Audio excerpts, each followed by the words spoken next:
Why games is a question that I have been asked a lot from friends and family. They always seem confused as to why I would want to spend my life playing and making video games.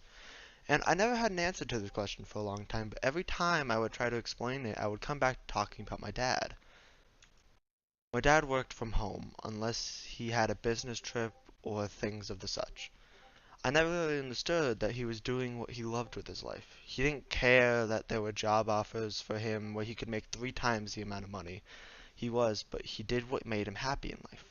He got to be there for his family and make sure we were happy. He never missed days for us because he had to work late. The picture on the left is my parents and my best friend Ian that I've known my whole life.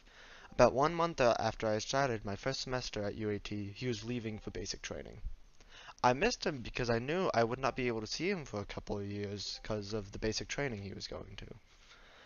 They knew how I felt and they went to say goodbye to him for me, and they sent me a photo to make me feel better. And even though he couldn't actually be there for me, he was there for me. I never knew what I wanted to do with my life, but all I knew was that I loved single-player, story-heavy video games. It didn't matter if anyone else told me that it sucked. I still wanted to play as many of them as I could, and I was always drawn towards the beautiful levels and stories that the games could tell. Eventually, one morning, I woke up and I realized that I wanted to create games for the next generation of kids. I wanted them to enjoy the games the way I had. I wanted to make the stories that they would grow up playing and love, and the games that would leave emotional marks on them. To this day, I can't play or watch the last level of Halo 4 without shedding a tear because of how much those games inspired me as a child. In my opinion, a video game can tell a story on the same level that a book can, if not better. A video game doesn't leave anything up to the imagination. They throw you into the heart-wrenching scenes that show you the sadness that a book has your mind make for you. They show you the death and loss of your favorite characters, and they show you the pain and stress they are going through. And if done right, it will make you feel for the characters and the loss that they are going through. My dad helped inspire my love for video games.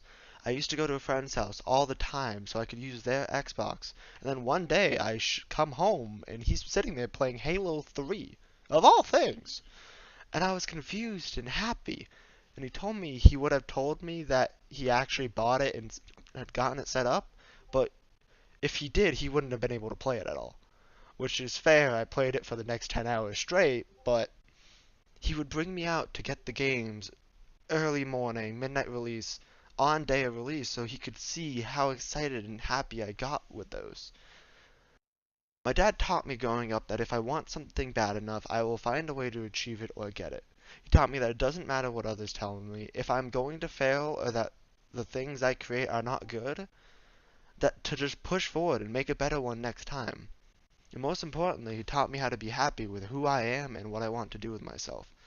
The only real thanks I can give him for teaching me these things is to live a happy life and to teach my kids what he taught me. I want to be able to show him that I was actually listening to him all these years and show him that I'm not a failure and I did something with my life.